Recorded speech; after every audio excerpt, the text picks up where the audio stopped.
Welcome High Rollers. Today we are ranking all 30 duos from each NBA team from best to worst. Now I'll be using my expert insight and analysis to really get into the finer details of this ranking system. And by expert insight and analysis, I mean using my emotions and lack of relevant information to subjectively rank these duos based on how I'm feeling at the moment.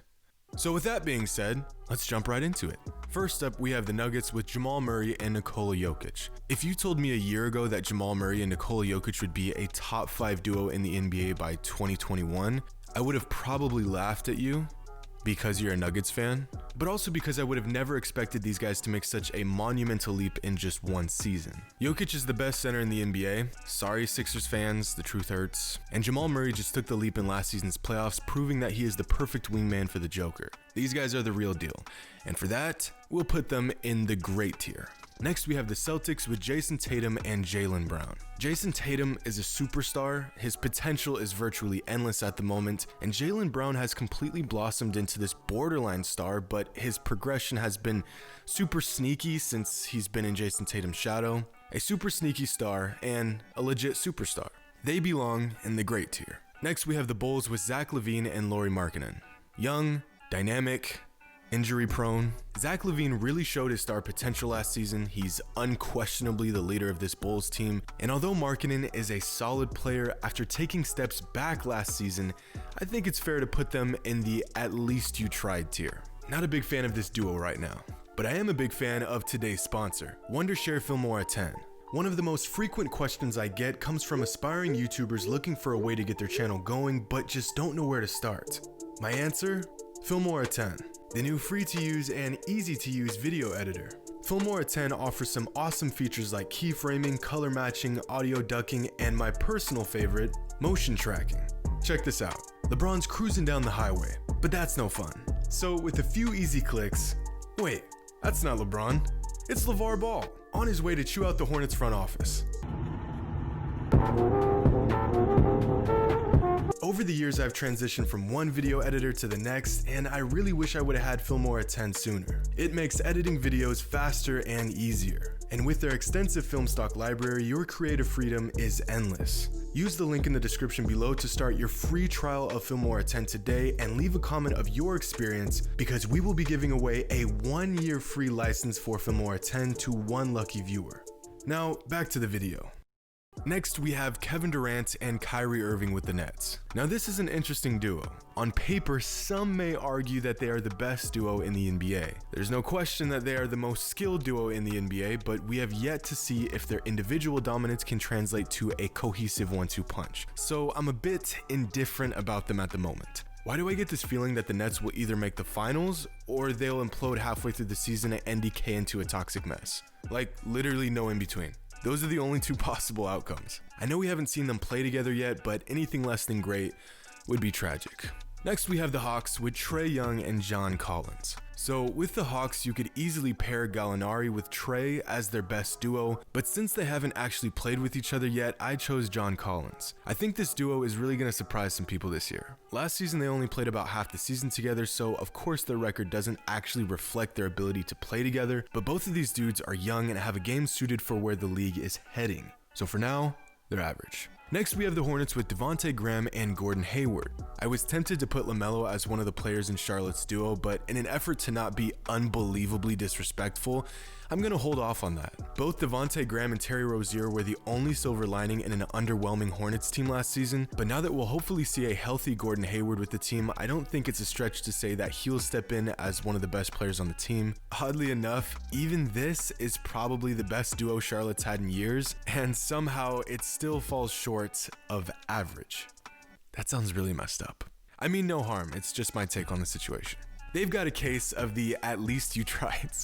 Next, we have the Cavaliers with Colin Sexton and Andre Drummond. Not much to say here. Sexton is another up-and-coming player that has shown promise, but unfortunately, he plays for the Cavaliers. So, yeah. And Drummond, well, there's just something about Drummond that just doesn't get it done for me. I don't know why. Dude puts up awesome numbers year after year, but it never seems to translate to any success for his team. So unfortunately, they will fall in the disappointed face using a colon and a / tier. Super catchy title, right? I know. Next, we have the Mavericks with Luka Doncic and Kristaps Porzingis. In the latest edition of Mark Cuban's fetish for foreign players, Luka and Porzingis, the dynamic duo of the future, it's kind of looking that way. Luka is on pace to being one of the greatest players of all time, and a healthy Porzingis is an absolute menace. Honestly, one of the more underrated duos in the NBA right now, and although they haven't accomplished a lot yet, I'm going to put them in the great tier. Next, we have the Pistons with Blake Griffin and LiAngelo Ball. Could you imagine? No. Blake Griffin and Derrick Rose, the tale of two ungodly athletic players from the last decade who have gracefully adjusted their game after a laundry list of injuries. 8 years ago, this duo would be enough to contend for a title. But it's not 2012. And as much as I'm rooting for these two, there's just too much young talent in the league right now for them to really make a meaningful impact. But at least they tried. Next, we've got the Warriors with Stephen Curry and Andrew Wiggins. I really wanted to add Kelly Oubre with Steph. I really feel like he's going to make the leap this season, but I just put Andrew Wiggins. I don't know. He's there. What are you going to do about it? So if Steph Curry is, well, Steph Curry, then Andrew Wiggins is the anti-Steph Curry. I'd like to explain why that is, but in an effort to not waste time, I'll just let you ponder over that contrast. Curry is still the best point guard in the NBA, and Andrew Wiggins could possibly complement his game with his ability to create his own shot and space the floor. I also can't imagine Curry not elevating Wiggins' game as well, so they land in the good tier. Next, we've got the Rockets with James Harden and John Wall. So I'd like to go into detail on why I think this duo has a shot at being extremely productive and cohesive, but due to his addiction with strip clubs, Harden probably won't be with the Rockets for much longer. And it's a shame. John Wall, or at least what we last saw of him, is the perfect point guard for a player like Harden. Sure, Wall doesn't have much of an outside shot, but as a backcourt, they've got size, scoring ability, they can both create their own shot and create offense for their team, and if John Wall is even half the defensive player he was before his injuries, the Rockets will have a great perimeter defensive presence to offset Harden's lack of defense. But there are just far too many contingencies on this duo to merit a great tier ranking, so they fall in the good tier. Next, we've got the Pacers with Domantas Sabonis and TJ Warren. This is another one of those duos where I wasn't really sure who to put. Sabonis is definitely the best player on the Pacers, but you could either add TJ Warren, a healthy Victor Oladipo, or Malcolm Brogdon as the second of the pair, but for now I put TJ Warren. Domantas Sabonis might just be the most underrated player in the entire league right now. He's an absolute unit down low. I know the Pacers don't get a lot of nationally televised games, but when you guys get the time, watch this man Sabonis ball. One of the last true big men in the NBA. And TJ Warren just reincarnated prime Michael Jordan for 2 weeks in the bubble, so this duo really has an opportunity to capitalize in the East. But we'll have to see how things unfold for this duo, and in the meantime, they warrant an average tier rating. Next, we have the Clippers with Kawhi Leonard and Paul George. So after their lackluster play in the playoffs last season, I really don't know where to rank Kawhi and PG. On paper, this duo honestly looks like the perfect 1-2 punch, but here in reality, they got drop kicked out of the playoffs by a younger, more versatile duo in Denver. I'm not sure if this duo's performance in the playoffs was just a fluke or what. Kawhi is still a top 5 player in the league,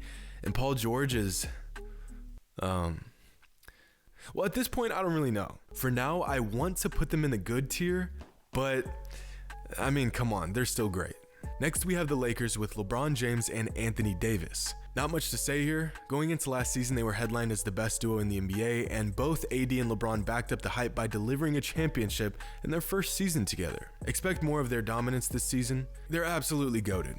Next up, we have the Grizzlies with Ja Morant and Jaren Jackson Jr. So with the Grizzlies, I was really tempted to pick Ja Morant with Jonas Valanciunas, but because of their incredible upside as a duo going into the season, I really like the potential of Ja Morant with Jaren Jackson Jr. Both just 21 years old and already showing signs of being the future to this franchise. But relative to some of these other duos, they still have work to do, so we'll put them in the average tier.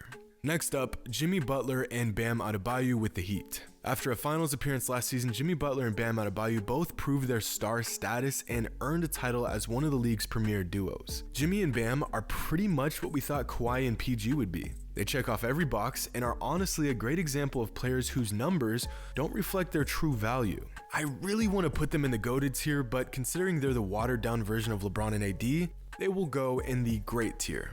Next, we've got the Bucks with Giannis Antetokounmpo and Chris Middleton. So here's a riddle for you guys. What do you get when you have a back-to-back MVP and a Defensive Player of the Year paired with an All-Star? Any guesses? You get a second round exit. It's hard to really get an idea of just how good the Giannis Middleton duo is, since they've spent the last 2 seasons literally racking up the most wins in the NBA, but then turn around and lose in the playoffs in ugly fashion. But they're both in their primes and have the talent to still make multiple deep playoff runs. So off to the good tier they go. Next, we have the Timberwolves with Karl Anthony Towns and D'Angelo Russell. Now that D'Angelo Russell is playing in Minnesota, where great players go to watch their careers dwindle away, I'm excited, but also completely unsure of how he'll pair up with Karl Anthony Towns. Sure, their production will be through the roof, and in terms of talent, this duo ranks among the very best. But if last season showed us anything, it's that talent alone doesn't win games, or at least games that matter. Talented, but as a duo, average. Next, we've got the Pelicans with Brandon Ingram and Zion Williamson. Leading the Pelicans, the Brandon Ingram-Zion Williamson duo will more than likely surprise a lot of fans on how good they'll be this season. If Zion can stay healthy, and with the way Brandon Ingram is taking leaps and bounds to star level ability, this duo isn't up to par with the best in the NBA, but in terms of young duos, they're one of the best pairs in the league. Now we just have to see them on the court simultaneously for more than like 15 minutes at a time. Average. Yeah. Yeah.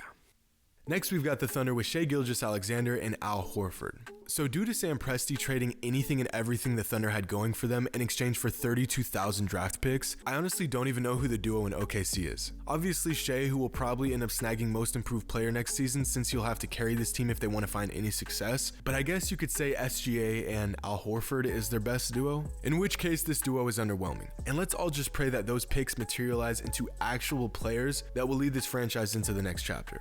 But hey, at least they tried. Next, the Magic with Nikola Vucevic and Evan Fournier. So I've always believed that just like a lot of things in life, the NBA is a story of the haves and the have-nots. I'm sure you can all assume which category the Magic fall into. Which is crazy considering they just made the playoffs last season. But for most of the mid-level and even low-level teams in the NBA, there's some sort of movement going on, whether it's rebuilding or new hirings, anything that just shows growth. In the Magic's case, I don't know if they're growing right now, and although I think Vucevic and Fournier are good players, I'm not sure if I could conjure up a less interesting duo in the NBA at the moment. Strictly because they led their team to the playoffs, I will grant them an average tier ranking. Next, the 76ers. Joel Embiid and Ben Simmons, the duo you could have sworn would have accomplished something by now, but hasn't. 2 top 20 players in the NBA who at any moment can look like the second coming of Shaq and Penny, or just 2 talented players that just can't seem to put it all together. When they're both healthy, which is already a stretch of a statement, Simmons and Embiid are lethal. So I'm reluctant to do it, but they're great. Next, we have the Suns with Devin Booker and Chris Paul. I'm tempted to put DeAndre Ayton with Booker as the duo in Phoenix, but with the arrival of Chris Paul, I'm going to take a wild guess and say the majority of the Suns' production will come from these two creating on offense, and with Booker only getting better and CP3 discovering the fountain of youth, these two are going to mix things up in the West. Chris is the perfect player to complement Booker's game, so this duo could be a great example of the whole being greater than the sum of the parts, but until we see their chemistry on display, they fall into the good tier. Next, the Trailblazers with Damian Lillard and CJ McCollum. I'm gonna be honest, brothers. How many times are we gonna see this duo coming into the season before we realize this just ain't it? If Booker and CP3 are an example of the whole being greater than the sum, then Lillard and McCollum are on the opposite end of the spectrum. Dame has been a superstar for about a half a decade now, and CJ is one of the best scoring weapons in the NBA, and yet when you really boil it down, in big playoff moments, it just becomes the Lillard show, which might be the most entertaining show in all of basketball. But their team's success falls solely on Dame, which makes you reconsider CJ's impact when it matters most. This tandem is good. Next, we have the Kings with De'Aaron Fox and Buddy Hield. Good, not great. Solid, but nothing to really get you excited. Unless you're a Kings fan, in which case I offer you my condolences. Fox may just make the leap this season, and Buddy has really progressed over the last couple years, but when a duo like Lillard and McCollum is only good for the 8th seed in the playoffs, you have to be realistic about the ceiling of this backcourt duo. So we'll put Fox and old Buddy in the average tier. Next, we've got the Spurs with DeMar DeRozan and LaMarcus Aldridge. The Spurs, unquestionably the most boring organization in the NBA since Tim Duncan retired and Kawhi did the dash on him. With their best duo made up of DeRozan and Aldridge, I can't help but to see the resemblance these two share with the franchise over the last few years. Good, productive, solid. That's it. That's the extent of my evaluation. Average. Next, the Raptors with Pascal Siakam and Kyle Lowry. Siakam and Lowry were tested last season as they tried to fill the Kawhi Leonard-sized hole in Toronto, and although they were unsuccessful, I'm glad to see that NBA fans are now realizing how valuable Lowry is, and Siakam will hopefully learn from his experience as the guy on a championship contending team. Siakam and Lowry are a good duo with a pair of rings. Next, we have the Jazz with Donovan Mitchell and Rudy Gobert. Although the Jazz were bounced out of the playoffs in heart-wrenching fashion, last season Donovan Mitchell proved to be one of the league's most elite offensive players, and he played huge in huge moments. Combine that with Rudy Gobert's game, which is centered around being one of the league's most elite defensive players, and the duo in Salt Lake City is one of the best in the NBA. So good for them. Literally. And last but not least, we got the boys out in DC, Russell Westbrook and Bradley Beal, one of the most talented duos in the NBA. Acquiring Westbrook has granted Washington a one-way ticket to the playoffs. That I'm certain of, and in terms of production and entertainment value, I think this duo might just top the charts. Now, I could be wrong, but can someone explain to me how if the Westbrook-Harden experiment didn't work, why anyone would think the Westbrook-Beal experiment would? As unbelievably electric as this duo will be, it's a shame they'll get bounced in the second round of the playoffs this season. Just good enough to be good enough. So there you have it, all 30 NBA duos from each team and how they stack up according to me. But that wraps up this video. Make sure to leave a comment and let me know your thoughts. Who is the best duo in the NBA right now, and where do you think some of these premier duos stack up? Feel free to flame my rankings. I'm sure in a few days there will be another blockbuster trade, and half of this information will be irrelevant anyways. So until then, enjoy. And as always, until next time.